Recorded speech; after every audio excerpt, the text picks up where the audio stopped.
kau tak borak dengan aku tak borak dengan kau. Bukan sombong. Kita ada masanya borak. Dan bukan jenis yang wah tak ada. Itu Along punya perangai. Itulah jawab personaliti media sosial Farid Along apabila ditanyakan mengenai dirinya yang dilabel sombong, terutama apabila bertemu peminat ketika di luar. Dakwaan ini mula timbul selepas Along menyertai program muzik lawak superstar musim kelima yang sedang berlangsung di Astro. Jelas Along dia bukanlah seorang yang sombong seperti dikatakan itu. Sebaliknya dia seorang yang introvert dan pemalu. Oh macam tu ke? Ish tak baik cakap macam tu.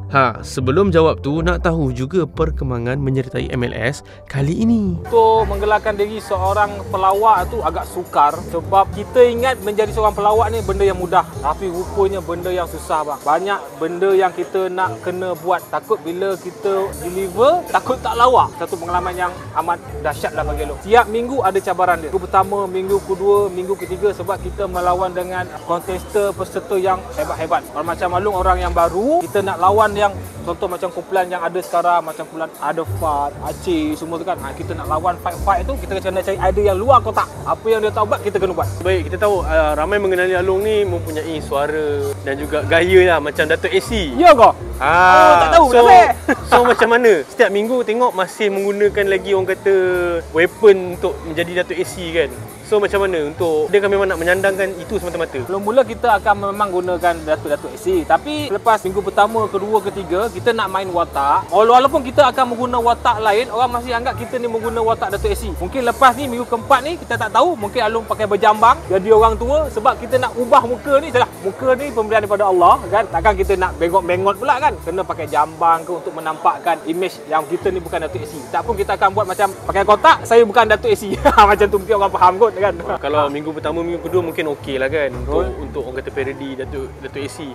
Tapi kalau lama kelamaan saya ada melihat juga komen-komen ramai yang macam dah kata dah cukup kot. Dah jadi macam tak best. Betul. Macam orang dah start bosan. Komen yang positif lah untuk Along. Sebab bila dia komen macam tu, bila juri komen macam tu, itu membukakan kita punya langkah yang terbaru untuk buat watak yang lain. Kita tak boleh duduk dalam satu kompompong atau satu rumah yang sama. Kita kena challenge diri kita buat watak lain. Jadi watak Datuk Yusof Aslam ke, watak Abiyus ke, macam tu. Sebab kita jangan selesakan diri kita dengan apa yang ada kita ada sekarang. Tapi bila melakukan watak Datuk AC Mizal, ada tak minta izin dengan dia? Sebab kadang-kadang kita tak tahu kan, mungkin kita entrepreneur orang tu ataupun kita meniru gaya seseorang tu. Kalau dia jadi kelakar okey, tapi bila tidak sebaliknya dia kan jadi macam menyindir pada kan. Ini adalah satu soalan yang bagus sebab apa yang Along buat, apa yang tim kumpulan Fiona buat, Datuk AC Mizal support. Dia orang lagi support apa kita buat. Tapi jangan sampai mencaci atau menghina dia. Tapi kita apa konten kita buat semua adalah untuk just pelawak, melawak dan jenaka. Datuk AC memang faham. Saya respect Datuk AC. Kalau awak masih saya tengok macam takut-takut lagi, kenapa macam tak all out lagi? Sedangkan awak ada kekuatan,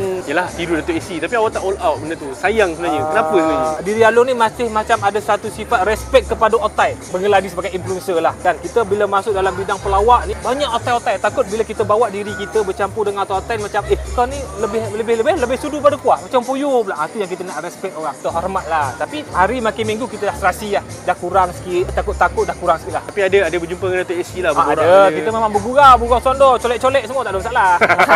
Kita kalau nak maju, kita dengar cakap orang. Dan hidup ni bukan semua orang suka kita dan bukan semua orang sayang kita. Kalau kita nak maju, kita kena move on. Alhamdulillah juga Along dalam bidang content creator, TikTok ni kan, kecaman-kecaman tu dah biasa. Dah sebati dah. Baca boleh tapi jangan simpan dalam hati. So macam mana orang-orang kampung, orang-orang negeri awak lah, berasal daerah awak, kan bila awak dah keluar TV dah famous kan. So macam mana dia orang punya tanggapan terhadap awak? Semua nak minta dana pula. Nak minta tolong tangan dulu. Bila kita panggil tak nak borak. Tak nak lah. Sekarang nak bembek apa, nak tanda tangan lah, minta dana. So baru jadi pelawak, belum jadi YB lagi. Tapi satu bondo yang baru lah. Orang kampung pun bangga kita jadi seorang yang masuk dalam TV. Mau bangga dia orang. Syukur deh. Along, macam Along sini kat luar macam mana Along, karakter Along? Sebab mungkin ada orang beranggapan awak dalam video kelakar, tapi bila kat luar awak seorang yang serius, macam pendiam sikit. Jadi orang akan salah anggap macam Along ni sombong ke? Sebenarnya Along ni seorang yang straight to the point. Lurus. Bukan lurus apa. Macam Along ni jenis yang kau tak borak dengan aku tak borak dengan kau. Bukan sombong. Kita ada masanya borak. Dan bukan jenis yang wah tak ada. Itu Along punya perangai. Kadang-kadang apa yang orang nampak Along, macam contoh bila kita jumpa dengan kita punya followers, sombong. Bukan sombong. Itulah Along. Sama macam pelakon. Dalam drama lain, di luar watak dia orang lain. Dan TV dia orang kelakar, tapi dekat luar attitude lain. Along, kalau macam komen dekat media sosial mungkin ada yang kata Along sombong, tapi kat luar ada tak yang tegur berdepan Along? Serius kan kat luar? Ada banyak. Sebab Sebab bila Along buat live selalu, ramai cakap, Long, tadi jumpa dekat sana, jumpa kat sini. Bila kita tanya, kenapa tak ambil gambar? Kok macam serius saja. Memang banyak macam tu. Sebab takkan kita nak apalah Roman kan? Gila pula kan?